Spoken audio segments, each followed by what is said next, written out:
So Owen Paterson, you're the former DEFRA Secretary and you campaigned for Brexit. Can you just tell us a little bit about what you're planning to do?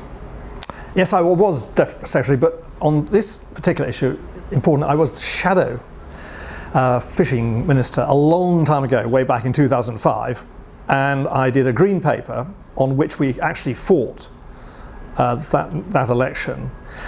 And I had a fascinating time coming from landlocked Shropshire. I went all around the British Isles, some of the most remote places like Wolsey right in the north. I also went to Norway, Faroes, Iceland, Newfoundland, Nova Scotia, east coast of the States and the Falklands. And I wrote a paper on how you'd write a sane fisheries policy.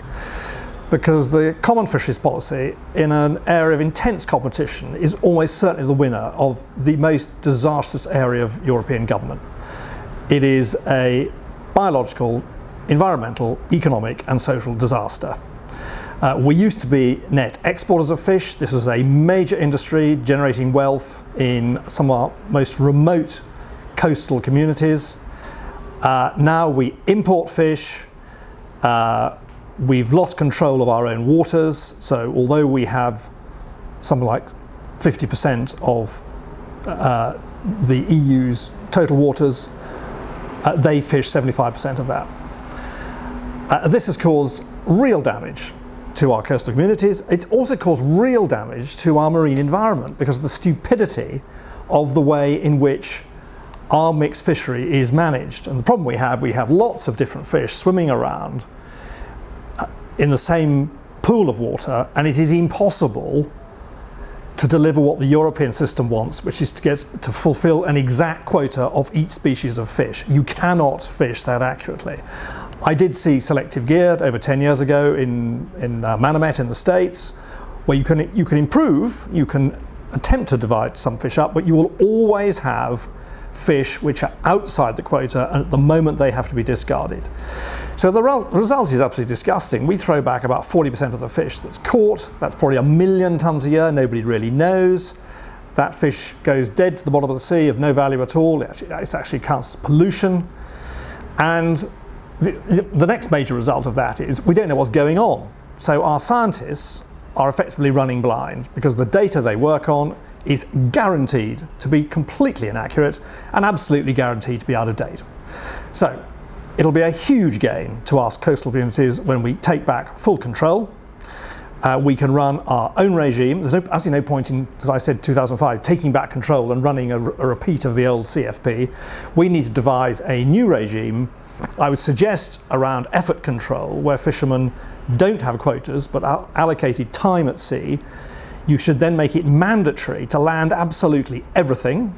That means every single fishing boat effectively becomes a research vessel in its own right, bringing back accurate data on a daily basis, on an hourly basis, and you can then run a modern fisheries policy around that. So I'm going out early hours of the coming morning, and we'll be seeing how the current regime does not work. I'll be seeing fishermen manfully trying to catch one particular species, but inevitably, as a bycatch, catching other species, which will have to be discarded. And once they get to a discard point, they have to stop fishing.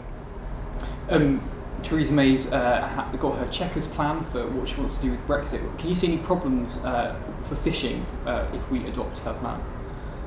Well, there are massive problems. First of all, we don't get proper control back. And we're still very much within the constraints of the European system. We're still working with the quota system. But above all, we're trying to work within the constraints of the discard ban. And this ban came in actually when I was doing DEFRA. Richard Benyon did very well. He negotiated a whole number of points from my fishing paper. But the discard ban is a symptom of the problem of quotas. If you have quotas, you will have discards. And of course, my fishing paper always, we wanted to get rid of quotas and move to a days at sea scheme. So if the discard ban comes in and it's properly enforced, fishermen will have to tie up because they're not allowed to chuck fish away. They won't want to break the law. The minute they get to the top of any quota of the smallest species they've got a quota for, they have to stop. That will be disastrous. So do you think we should leave the common fisheries policy in March? Absolutely, emphatically. Yeah, it would be one of the biggest advantage for me of not having a deal, the famous no deal.